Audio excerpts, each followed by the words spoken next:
That whole transition, though, of industrializing our food has totally wrecked our health, in the process. Well, we see our kids, and this is one of the things I was reading the other day, and of how, of all the food that's our food is so processed, that they're linking depression and anxiety, cancer. I mean, it was just the list just kept going. I'm going, how in the world are we not dealing with this? So that's my question is, are people waking up finally? Yeah. Do you think people are finally starting to understand that we're not the weirdos who are talking about this anymore? Well, it's definitely come a long way, because you can go down the grocery aisle and find all kinds of products it's far now. more mainstream. Yeah, it is. Like, I used to have to make my own tortillas from scratch. You have to make, everything from scratch, even my own ketchup, because there was nothing clean that didn't have trash in it, have sugar in it, high fructose corn syrup and all the preservatives. And now there's brands out there that you can go and get. Although it's so funny, they used to have a health market part of Kroger. And I just heard somebody say this the other day. If that's the health market, what are they serving in the rest of the grocery store? Yeah. Like, honestly. Yes. And if you think about it, this is where you can get healthier food. What is the rest of the stuff? And why are we shopping there? Shop on the outside. I also heard shop on somebody the outsides of the aisles, on the perimeters. Don't go in the middle. Don't go in the middle. That they did away with that. They started to spread the organic stuff out because people were making a beeline to the health and then turning around and leaving. Exactly. So it was a whole marketing thing where they shifted it from being just one centralized. That's why everything's in a different aisle when you go. Every time you go. So from a spiritual standpoint, and I would love to hear just the explanation to somebody who is new to this, who has grown up, where you even heard this statement, sometimes sickness glorifies God. I'm sorry. I don't know. Seriously, where do you begin? Where do you begin to undo that thought process that it is not God's will for us to be sick? Yeah. I just look at Jesus. I mean, really, he said, I always do what my Father's doing. Well, what was his Father doing? Healing the sick, casting out demons, and telling them the good news that he was there to save them. And literally everywhere. And that was our commission. Go heal the sick. He didn't say, pray for them. He never said, pray for the sick. He said, heal the sick. He never said, go out there and just, I hope you get better if it's God's will. I pray that, that cancer dries up for you. Like, no, he literally said, go and heal the sick. Tell them the good news that their sins are forgiven, that they can come to God now, and then cast out demons. Like, we don't even talk about that portion. But there's a whole, a lot of them, we just wrap them up as mental disorders. Wow. Well, part of it, too, I think, alluding to the passage that you were quoting earlier of in John 10:10, where the Bible says that Jesus came that we might have a full, abundant life.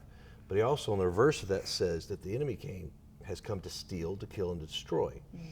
And it makes sense that that's what the enemy's trying to do, to rob us of our freedoms, our independent thinking, our health, just the balance of life that God has provided for us. And we just throw it away casually. We're just like, no, I would rather have this physician come in and tell me, no, this is what you do. One of the things that people come into my office all the time, and they'll say, Pastor, I just need you to tell me what to do. And I'm like, that's not my job. That's not my job. My job is to tell you, here's what the Bible says to do. You have to make your own decision. Why can't that be the normative model in health? In all ways, say, you got to make your own decision instead of mandating things that are contrary to logic in my mind. Right. Yeah. So anyway, I'll probably go off on a tangent. But that's true. I heard this term. Most people think of their health as luck and accidents. Yeah. You either have good luck, or you have accidents, or things just don't go your way. Things just happen. And this is just what you should accept that. But the truth is, it's intentionality and logic. I mean, some of that is just so easy. When the Bible talks about suffering, so many people say, well, suffering is part of the Christian walk. Is sickness part of the suffering that the Bible talks about? I mean, I think is that part of it, or do we understand that suffering is very different? It's very, in other words, the covenant, the reason that Jesus died, was not for that. Is there a difference? Is there a way to explain that to the person who's very confused about about sickness and where it falls Right. into life. And like you said, I mean, I think we blame God for a lot of our problems when it's actually the enemy's fault. Yeah. You know, and he gets the bad rap for all the things that the enemy is doing. But I mean, I think healing and health is definitely like the children's bread. Like that is the goal. I do think there are pathways sometimes we have to get to there. Like I don't think God is going to give everybody a miracle. And I think that he does that on purpose because he wants you to learn something in your process. If I just get the miracle in healing, you know, if I have a blood disorder, if I just get the miracle in healing my blood disorder, I didn't learn anything along the way and how to heal genetics and how my DNA is important and how I can heal my DNA and the lifestyle that I need to do. And I mean, my whole journey would be nothing because Right. I wouldn't have learned anything And along you the just way. repeat it. Right. And Exactly. you didn't begin your journey until you had a reason to. Yes, exactly. So To try I to heal think, your I kids. mean, God uses the things that we go through to help us to be where we're supposed to be. And so, but obviously, if there's a miracle that needs to happen, he's not like standing up there, well, I don't know if we can give out a miracle to this person Right. today. You know, he's a good father. Like he That's right. wants his children to And be he's well. given us the tools. I think that's the biggest thing is so many times we, especially in our world and our culture right now, it's the, you know, you got a problem, let the government take care of you. Let the government take care of you. Let's get. Yeah. That's the most ridiculous. Our It's nation always somebody was not else's born job. on that. Our nation was independent men and women who wanted to build a life outside Right. of that control. Right. And now we find it's insane to me. It's so different. But it's the same thing when we're talking about intentionality and learning and being disciplined. Oh, God forbid we talk about discipline. Yeah. Instead of We- just eating whatever's before Responsibility, you. yeah. And I get it. It's easy. I mean, look, there's times and I don't eat a lot. I forget to eat. That's one of my problems. But I've never done that. yeah. Anyway, my wife's right? going, why would you say that? But it's true. I get busy. I just know. forget to eat. But sometimes, you know, you're driving by a place and it's like, I need to eat something. If I don't, I'm going to get sick. I'm going to start feeling sick. So you drive through I'm gonna go McDonald's and eat say, sick what's more. the best thing I could find on the menu? Piece And of you're looking through lettuce. the menu and you go, Never mind. I don't. Yeah, that's not here. I don't know. Can I get the chicken? Wait, is it?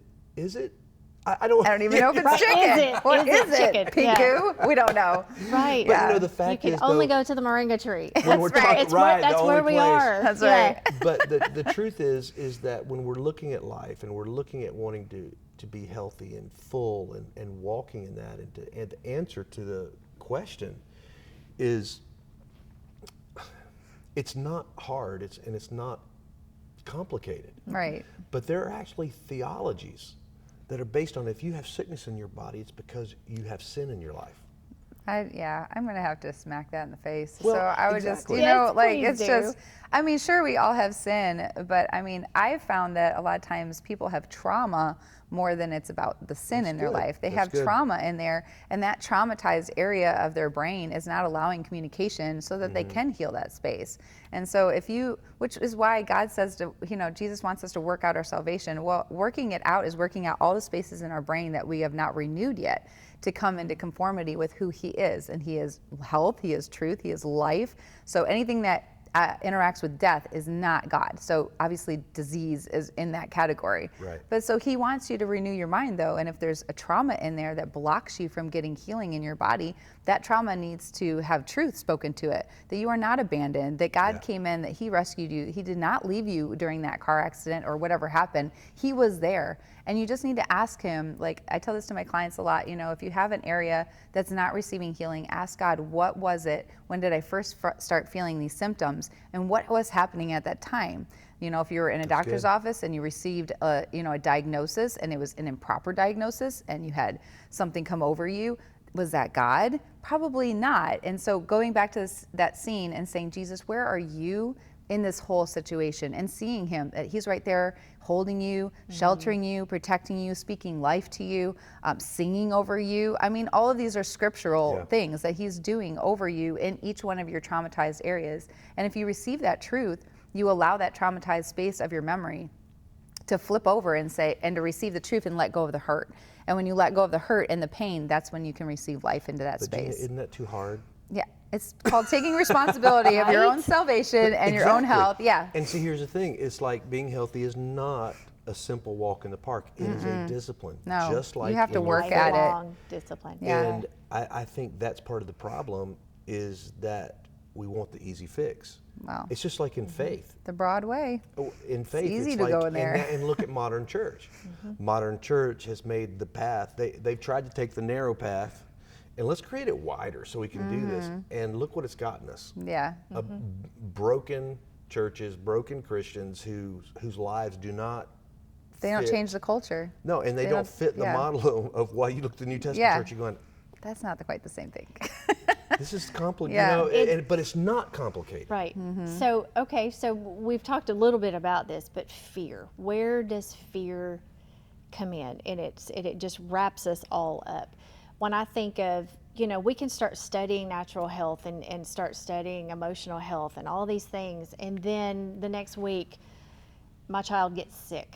Right. I've got 103 fever. Well, everything that I have studied and believed and say I'm going to stick with just goes out the window. Right, because you're and afraid. 5 people tell me, well, you better get an antibiotic, you better get them this, and you better. Yeah. What happens to us? We are so conditioned. We're conditioned from our childhood. We're conditioned from what our parents taught us.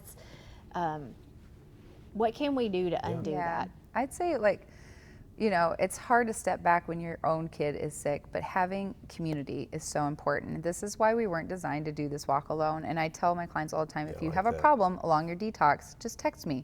And people think I'm crazy to give out my phone number to all my clients, but I want to be there for that mom who at 9 o'clock at night and the kid's fever is escalating, to be able to be that voice of reason that says, I've been there, I've done that. You don't need to give them, Tylenol or whatever to bring the fever down. You need them to heal their bodies as long as they're not, in a danger zone. Let's get them to escort the fever and help their body to kill it out naturally. And, just to have that extra voice, it's like your mom. You know what I mean? You need your mom or your dad or a mentor or somebody to come in there when you have a fear factor, speaking all kinds of lies. You need somebody else to come in and speak truth. And I think just having a community is so important. And we've just, everybody's online, everybody's got their own lives. They're so busy with their sports and their this and that. And it's like, no, you need to have your people, your core people that you can call if you have a problem, that will speak truth to you and that will encourage you. So if you're starting on a natural path, you've got to have friends, you've got to have support community. And if you don't, finding those people, that's what I did when I came down here. I literally just started seeking people out by hosting classes and teas and anything to get people to come together and let's talk about this. What did you do for this problem and how did you solve that problem? And pretty soon you have a whole encyclopedia of references of things that you've done and you've conquered naturally. There is not a sickness that I have not dealt with over the past 20 years with my kids personally that we have not used a doctor in 20 years. We haven't used an antibiotic in 20 years. I haven't seen a doctor for anything. So Nothing. Not one of my kids has ever gone in except for stitches for 2 boys. And those were extreme cases. But otherwise, I have a friend who does stitches. I really go get some glue. Right. If it's not that bad. Can you imagine though? Think about it though. When we were growing up, and we hear this analogy all the time now because the dichotomy of the distance between the generations are getting so dramatic. Right. How we drink out of the garden hose. Yeah, it's all the simple things. It's like sometimes I want to tell my daughters who have babies, I said, just roll them in the dirt. Yeah. Of course, then I'm concerned about what's in the dirt now. Now. Our dirt was better. Our dirt was better. But at the same time, it's like, it's just such a different, we've tried to be so safe that we've pulled back our children from the very things that make them strong. Exactly. Let them be sick. I know it's hard, Yes. but you need to let them be sick because it's those childhood sicknesses that help them gain their immunity for life. If a child gets chickenpox when they're young, when they're older, they probably aren't going to have shingles. It's just you have to get those immune responses going and to know, oh, this is how I treat this virus or this bacteria. I have a memory for life. If you get a vaccine, you don't have memory for life. That's why they have boosters. And then the boosters, their efficacy actually goes down with every booster you get. And so, you literally have to be vaccinating for your entire life. But then at one point, you get to a point where it doesn't even work anymore. But if you get the sickness naturally yourself, and you overcome it with herbs and just things that assist your body, you have that immunity for the rest of, not only for the rest of your life, but if you have children, you can pass it on to them. That on. Isn't it That's so fascinating fascinating. too, how God created us for our bodies? Because it's a if you cut yourself, I mean, if we could slow it down and watch. Real-time healing. Yes, It doesn't just stay an open the gaping fact wound. that God has Right. created us, our bodies, to heal. Yes. And so if you follow that process logically, it's just, I mean, the spiritual, so the idea between the spiritual and the physical, they're intertwined. Yeah, you can't have You know, it. just It's like it spiritual says you health. see the natural through, the spiritual through the natural. It's and it's Right. everywhere. beautiful how God has created. I saw something the other day, the picture of a lung upside Yeah. down and It's then no showing a coincidence. tree. Yeah. And you're like, the branch, you're like, going, Yep. that's pretty It fascinating. is really cool. And you and the start really, oxygen with nature. Yeah, I and mean, you're it's just like going, the coolest stuff. huh.